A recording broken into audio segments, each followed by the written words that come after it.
राधे राधे दोस्तों, जय गुरुदेव, जय माँ गायत्री। अब सावन का जो है वो भी पवित्र और पावन महीना चल रहा है और सावन के महीने में शिव जी की पूजा का बहुत ही महत्व है।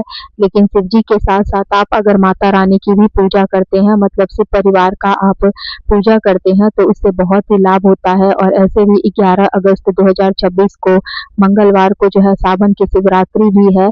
तो अगर आप लोग जो है सावन में पूरे सावन अगर शिव जी की पूजा बहुत अच्छे से करते हैं, मतलब घर में अगर शिवलिंग है या शिव जी की फोटो है या शिव परिवार की फोटो है, तो बहुत भाव से ऐसा भाव करें कि साक्षात जो है वो शिव जी मेरे घर पधारे हैं। जैसे कि नवरात्रि में 9 दिन हम लोग माता रानी का जो है कलश स्थापित करते हैं, दीप जलाते हैं, बहुत कोई अखंड दीप जलाते हैं, बहुत कोई जो होते हैं बस पूजा करके मतलब दीप, मतलब जिस तरह से नवरात्रि में आप लोग पूजा करते हैं उसी तरह से सावन में कोशिश करिए कि 1 महीने जो है वो बहुत अच्छे से शिव जी की पूजा करें और साक्षात ये भाव करें कि शिव जी मेरे घर आए हैं, माता रानी और शिव परिवार जो है वो मेरे घर आए हैं।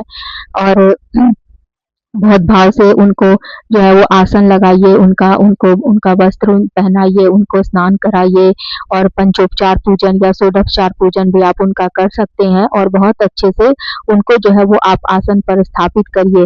तो मैं इसलिए बता रही हूँ क्योंकि जो कहते हैं ना कि शिव जी स्वयं महाकाल है, कालों के काल है। तो हम लोगों के जीवन में बहुत तरह-तरह की विपत्ति बाधाएँ समय-समय पर आती रहती है, रोग के रूप में या किसी दुर्घटना के रूप में या किसी तरह का ग्रह क्लेश होता है या घर में कोई तरह का अला-बला होता है या कोई भी तरह का वास्तु दोष होता है या किसी भी तरह का रोग दोष, पितृ दोष कुछ भी होता है, तो कहते हैं कि स्वयं महाकाल जो त्रिपुरारी, त्रिपुरारी का मतलब तीनों लोकों के स्वामी, अगर बहुत भाव से आप उनकी सेवा करते हैं 1 महीने, अगर घर में पूजा नहीं कर सकते, घर में मंदिर घर में शिवलिंग नहीं है या फोटो नहीं है, तो आप रोज मंदिर ही जाइए। 1 लोटा रोज जल, सुबह रूटीन बना लीजिए कि 1 लोटा जल जो है, कुछ नहीं तो कम से कम 1 लोटा जल में थोड़ी-सी मिश्री मिलाकर या बतासा या गुड़ मिलाकर मीठा जल आप रोज मतलब शिव जी को आप अर्पित करें। तो कहते हैं ना कि मिठास, मिठास क्या है? मिठास का मतलब होता है कि जीवन में जो है वो खुशी, खुशी और आनंद का जो है वो मतलब आनंद का जो स्वरूप है वो मिठास है, मिठास। तो अगर आप भगवान को रोज 1 महीने अगर मीठा जल अर्पित करते हैं, तो उससे आपके जीवन में जो भी चीज़ें हैं, जो नकारात्मकता है और या जो भी बुरी चीज़ें हैं वो समाप्त हो जाती है।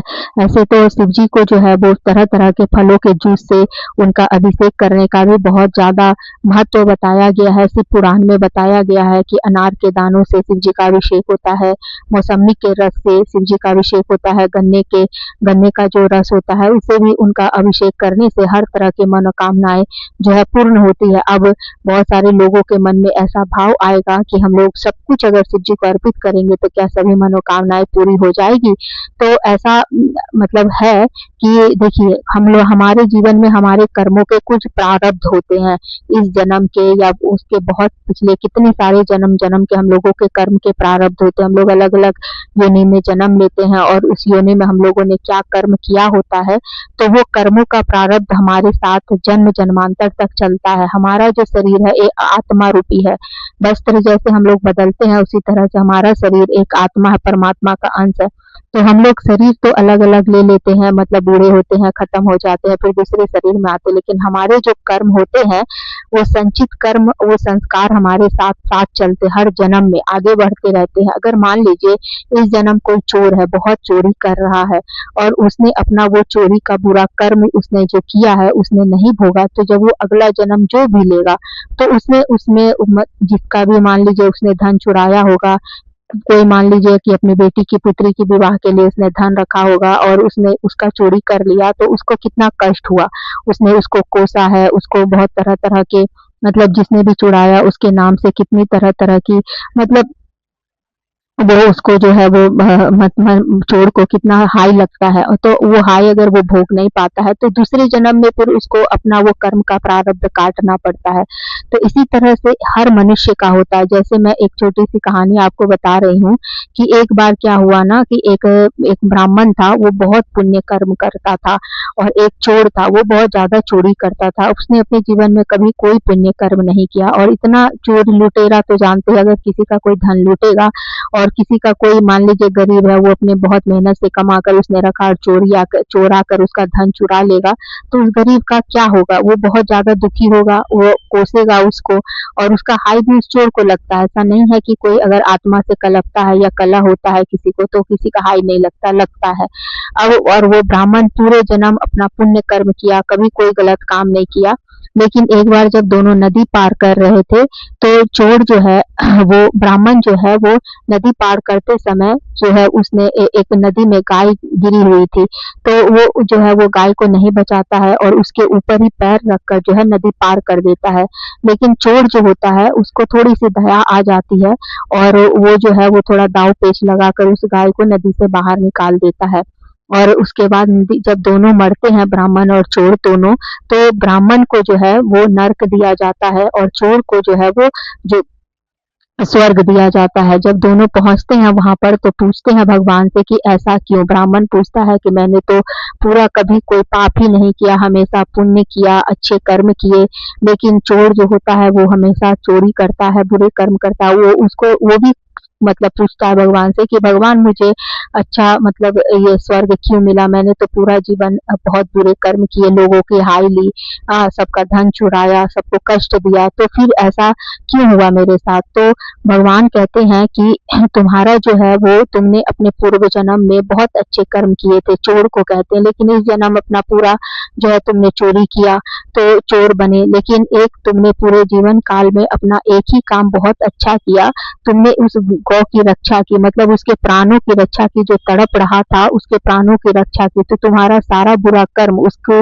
रक्षा को जब तुमने उसके प्राणों को बचाया तो उसको बचाने में तुम्हारा जो है वो पुण्य कर्म, तुम्हारा पाप कर्म उस पुण्य कर्म के आगे जो है वो कम हो गया और तुम जो है वो तुम्हारा जो है पुण्य का कर्म संचित ज़्यादा बड़ा हो गया, जिसकी वजह से तुमको जो है स्वर्ग की प्राप्ति हुई। लेकिन वही ब्राह्मण पूरे जीवन अच्छे कर्म किया, लेकिन एक ही पाप कर्म किया कि वो तड़प-तड़प कर गाय जो है छटपटा रहा था, तड़प रहा था, बहुत कष्ट हो रहा था और वो उसको बचाने की जगह उसके ऊपर पैर रखकर नदी पार कर दिया।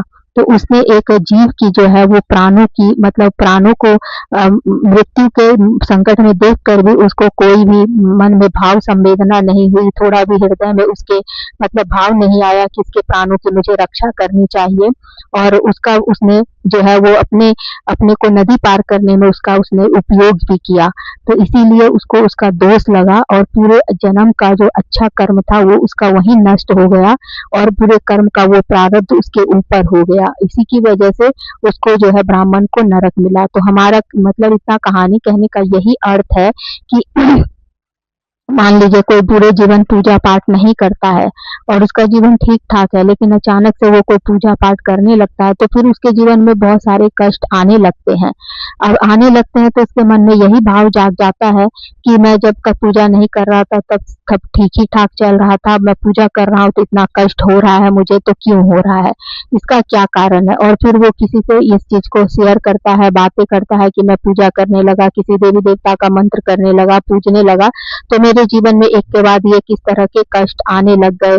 हाँ, तो फिर वो जो लोग होते हैं उनको भी इतना ज्ञान नहीं होता है और वो उनको मन को भ्रमित कर देते हैं और तरह-तरह की डर की बातें करने की वजह से जो उसके मन में डर बैठ जाता है और भक्ति का स्थान जो है वो उसके हृदय में एक डर खड़ कर जाता है और डर ले लेता है। फिर उसके अंदर वो श्रद्धा भाव रहता ही नहीं है और वो श्रद्धा से नहीं, डर से फिर भक्ति करता भी है तो बस डर से करता है कि मेरे जीवन में ऐसा नहीं हो जाए, वैसा नहीं, श्रद्धा खत्म हो जाती है फिर। और भक्ति क्या है? भगवान से जुड़ने का नाम ही भक्ति। हम लोग जो भी पूजा पाठ में सामग्री भगवान को अर्पित करते हैं, वो एक सिर्फ माध्यम होता है हम लोगों को भगवान से जुड़ने का, कि हम लोग उसी की वजह से वहाँ बैठते हैं भगवान के सामने साक्षात बैठकर हम लोग वो अर्पित करते हैं इस भाव से कि भगवान को प्रिय है। तो जैसे मान लीजिए कि कोई गंदा कमरा है और बहुत दिनों से उसकी सफाई नहीं, हम लोग अगर एक बार उसकी सफाई करने जाएँगे, तो सफाई करते समय शुरू-शुरू में तो बहुत सारे कचड़े होंगे, तो वो कचरा का जो है वो धूल-धक्कड़ हमारे शरीर पर भी पड़ेगा, हमारा शरीर भी बहुत गंदा होगा। फिर हमको भी मतलब हमारे शरीर से भी दुर्गंध आएगा, बदबू आएगी, हमें भी कष्ट होगा। हो सकता है सफाई करते-करते हम बीमार भी पड़ जाएँ, तरह-तरह के शरीर में पीड़ा भी होने लगे, ऐसा भी होता है। तो इसका मतलब ये नहीं है कि हम घर की सफाई नहीं करते हैं, हम घर की सफाई करते रहते हैं और एक टाइम के बाद घर पूरा हम लोगों का जो है वो साफ हो जाता है। हमें कष्ट तो होता है, लेकिन घर साफ हो जाता है। तो भगवान की भक्ति ही ऐसी ही है कि जब हम लोग करना शुरू करते हैं तो कष्ट होता है, मतलब हमारे बुरे कर्मों का जो किसी भी जन्म का, इस जन्म, पिछले जन्म, किसी भी जन्म का जो प्रारब्ध होता है, जो हमें काटना होता है आगे जाकर जीवन में बड़े रूप में, कोई मतलब मान लीजिए किसी का बहुत भारी एक्सीडेंट होना होता है, जो उसकी मृत्यु लिखी होती है, काल लिखा होता है या हाथ पैर टूटना लिखा होता है या कुछ भी लिखा होता है, तो जब हम भगवान की बहुत भाव से, श्रद्धा से भक्ति करते हैं तो वो छोटे में कट जाता है। और छोटे में कट जाता है, लेकिन वो कर्मों के प्रारब्ध हमारे जो बाद में होने वाले होते हैं, वो पहले ही जब भक्ति शुरू करते हैं तो हमारा कटना शुरू हो जाता है और दुःख के रूप में हमारे जीवन में वो आने लगता है और फिर हमें लगता है कि हमारे जीवन में इतना कष्ट क्यों आ रहा है। लेकिन वही आपकी परीक्षा होती है, अगर उसी में आप लगे रहते हैं निरंतर कि भगवान आप जो भी कर रहे हैं सब अच्छा ही है, भले आपके मन का ना हो, आपके मन के बहुत विपरीत चीजें हो और बहुत उसमें आपको कष्ट हो, भक्ति करते-करते भगवान यही परीक्षा लेते हैं कि देखता हूँ कि ये कब तक टिका रहता है, कब तक, इतने कष्ट देने के बाद भी इसके मन में क्या भाव मेरे लिए आता है। और भगवान आप देखिएगा कि जब बहुत भाव से आप भक्ति करिएगा तो बहुत आपको कष्ट भी होगा, बहुत कष्ट होगा, तरह-तरह के कष्ट होते हैं। लेकिन जैसे-जैसे आप उसको पार करते जाइएगा, आप आगे बढ़ते जाइएगा।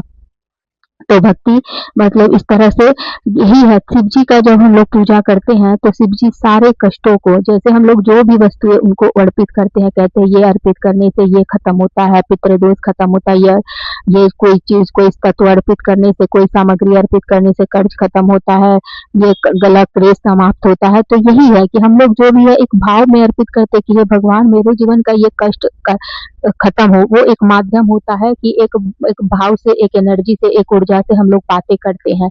और अभी जो सावन का महीना होता है उसमें शिव जी का जो है वो एक अलग ही ऊर्जा होती है, माहौल में, वातावरण में एक मतलब अलग ही वातावरण, जब आप भाव में डूब कर करते हैं, श्रद्धा भक्ति से भक्ति करते हैं तो एक अलग ही आपको अनुभूति होती है।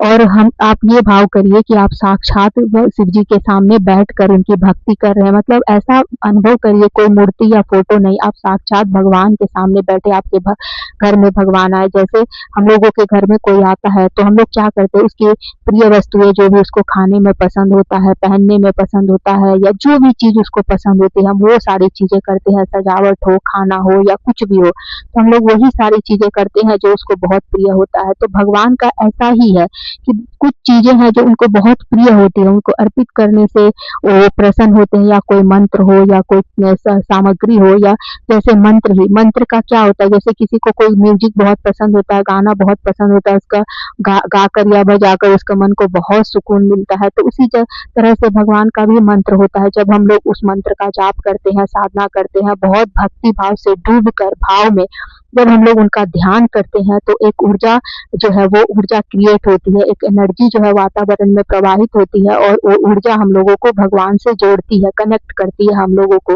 फिर हम लोगों का कनेक्शन बनता है और एक अनुभूति होती है कि हाँ, हम हम जो है वो भगवान से बातें कर रहे हैं, या बातें हमारे भगवान बातें सुन रहे हैं। कुछ तो आपको अनुभूति होगी, कुछ तो ऐसा होता है कि आपको लगेगा कि हाँ, मैं भगवान के सामने बैठा हूँ, मैं जो भी कह रहा हूँ वो सुन रहे हैं।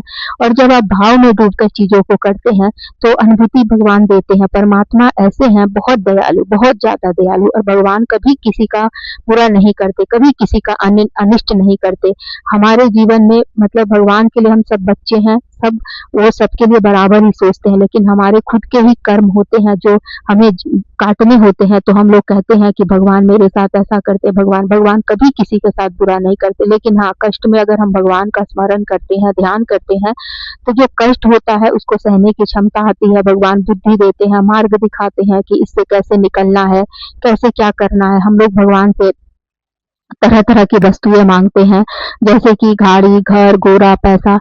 मैं तो ये मेरा यही मानना है कि आप भगवान से अपना स्वास्थ्य माँगिए, अपने परिवार का स्वास्थ्य माँगिए, स्वस्थ शरीर, सद्बुद्धि माँगिए, उन्नति, तरक्की का मार्ग माँगिए, बुद्धि माँगिए, क्योंकि बुद्धि सबसे बड़ा दौलत है, स्वास्थ्य सबसे बड़ा दौलत है और उससे बढ़कर कोई दौलत ही नहीं है। मान लीजिए आपका शरीर स्वस्थ है और आप अपने जीवन में बहुत आनंद से, खुशी से, बहुत सकारात्मक होकर जब चीज़ों को करते हैं, तो आपको अलग ही आनंद की अनुभूति होती है। तो सबसे बड़ी दौलत तो स्वस्थ ही है। तो मैं यही बता रही हूँ कि आपको सावन महीने में जो है भगवान की विशेष कृपा पाने के लिए आप जो है मतलब शिव के साथ-साथ शक्ति का भी ध्यान करें। मतलब शिव के बिना शक्ति और शक्ति के बिना शिव अधूरे हैं। जैसे मान लीजिए किसी परिवार में क्या है, शिव जी का जो है वो उनका जो हार है वो नाग है, माता रानी का जो है वो शेर है, शिव जी का वाहन जो है नंदी है, कार्तिकेय का जो वाहन है वो मोर है, और गणेश जी का वाहन चूहा है। लेकिन देखिए सबका जो नेचर है, मतलब सबकी जो प्रकृति है एक दूसरे से विपरीत है। जैसे चूहा और सांप का कोई मिलाप नहीं है, एक दूसरे के शत्रु हैं। सांप और मोर का कोई मिलाप नहीं है, एक दूसरे के शत्रु है। बैल और शेर का क्या ही मिलाप है, लेकिन पूरा परिवार सब एक साथ रहता है। अलग अलग प्रकृति के हैं लेकिन पूरा एक साथ रहते हैं। तो वो हमें क्या सिखाते हैं, यही संदेश देते हैं कि हम लोगों का भी धरती पर, हम सब परमात्मा के बच्चे हैं। हमारे व्यवहार, स्वभाव, सोचने का तरीका, मतलब विचारों में हम लोगों का मतभेद हो सकता है लेकिन मन में मतभेद नहीं होना चाहिए। विचार अलग होते हैं तो कोई बात नहीं, मन में मतभेद नहीं होना चाहिए। विचार अलग अलग रहे, सोचने का तरीका अलग रहे, लेकिन मन जो है वो एक जैसा ही रहना। परिवार में अलग अलग रहकर भी एक साथ एक तरह का मतलब मिलजुल कर हम लोगों को सीख मिलता है भगवान से, ये कि हम लोगों को सबको मिलजुल कर रहना चाहिए। ऐसे भी कहा जाता है, सर्वे भवन्तु सुखिनः, सर्वे सन्तु निरामया, सर्वे भद्राणि पश्यन्तु मा कश्चन पुतु। मतलब पूरा संसार हमारा परिवार है। तो आप यही शिव जी की जब पूजा करें तो माता रानी का भी ध्यान करें, और माता रानी का जो नवार्न मंत्र है उसका 3 माला या 5 माला करने का, अगर आप सुबह में नहीं तो शाम को कोशिश करें। ऐम रीम श्रीम चामुंडाय विचे, इस तरह का जो मंत्र है ये भी आप कर सकते हैं। नवार्न मंत्र भी कर सकते हैं। और शिव जी का एक बहुत प्रभावशाली मंत्र है, ह्रीं नमः शिवाय ह्रीं, ह्रीं नमः शिवाय ह्रीं, ह्रीं नमः शिवाय ह्रीं। इसका आप 3 माला 5 माला मतलब एक रूटीन बना लीजिए कि पूरे सावन मुझे करना है। एक संकल्प लेकर, अगर सुबह नहीं होता है तो शाम, मतलब कम से कम 1 माला तो जरूर करने की कोशिश करिए। और या फिर शिव जी का जो 1000 नाम है, जो शिव जी का सहस्त्र नाम है, वो भी आप पढ़ सकते हैं। जैसे विष्णु सहस्त्र नाम होता है, ऐसे शिव जी के 1000 नाम है, तो वो भी आप पढ़ सकते हैं। उसके बाद शिव पंचाक्षरी स्त्रोत है, नागेंद्रहाराय नागेश्वराय नागोधरूपाय नाटेश्वराय। इसमें भी पढ़ने में आपको 2 मिनट से ज़्यादा समय नहीं लगेगा, तो ये भी पढ़ सकते हैं। उसके बाद रुद्राष्टकम है, तो ये भी पढ़ सकते हैं, छोटा ही है, ज़्यादा बड़ा नहीं है, तो ये भी आप पढ़ सकते हैं। तो मतलब शिव जी का ये सब क्या है, प्रिय मंत्र है। फिर शिव जी को जब आप मंदिर जाते हैं तो सफेद चंदन से आप त्रिपुंड लगाने का भी बहुत प्रयास करें। या फिर अगर घर में किसी का रोग दोष बीमारी है तो आप मृत्युंजय मंत्र का जाप कर सकते हैं 11 बार या 21 बार। और जब शिव जी के मंदिर जाएं तो शिवलिंग के ऊपर जो जल अर्पित करते हैं उसको पीछे से जब गिरता है तो 1 लोटा जल लेकर या थोड़ा सा जल घर में लेकर आए और घर में सब जगह छीट दें। शिव जी का ध्यान करते हुए, नाम लेते हुए, ओम नमः शिवाय बोलते हुए, साक्षात कि भगवान का ये जल मेरे घर का जो ऑरा है वो बहुत सकारात्मक कर रहा है, बहुत पॉजिटिविटी मेरे घर में आ रही है, सारी नकारात्मक चीजें दूर हो रही है। घर के सदस्यों का जिनकी मन स्थिति थोड़ा सा उस तरह नहीं है, धार्मिक नहीं है, बहुत मतलब मन जो है थोड़ा खिन्न रहता है, तो उनको भी आप पिला सकते हैं। और फिर जो बचा हुआ जल है वो किसी गमले में, पेड़ पौधे में आप डाल दीजिए। तो ये सब छोटी छोटी चीजें हैं, लेकिन इससे जितना भी घर का अला बला होता है, उल्टी सीधी चीजें होती है, वो सब दूर होती है। इसके साथ साथ आप पंचमुखी दिया भी शिव मंदिर में जला सकते हैं। और घर में बहुत कलेश रहता है, लोगों का विचार मत नहीं मिलता है, लोग आपस में हमेशा मतलब क्लेश करते रहते हैं, लड़ाई झगड़े का माहौल रहता है, तो आप शिव तांडव स्रोत भी पढ़ सकते हैं। मतलब अगर 11 बार आप पाठ करते हैं, रोज 1 बार शाम के समय आप पाठ कर सकते हैं तो बहुत अच्छा है।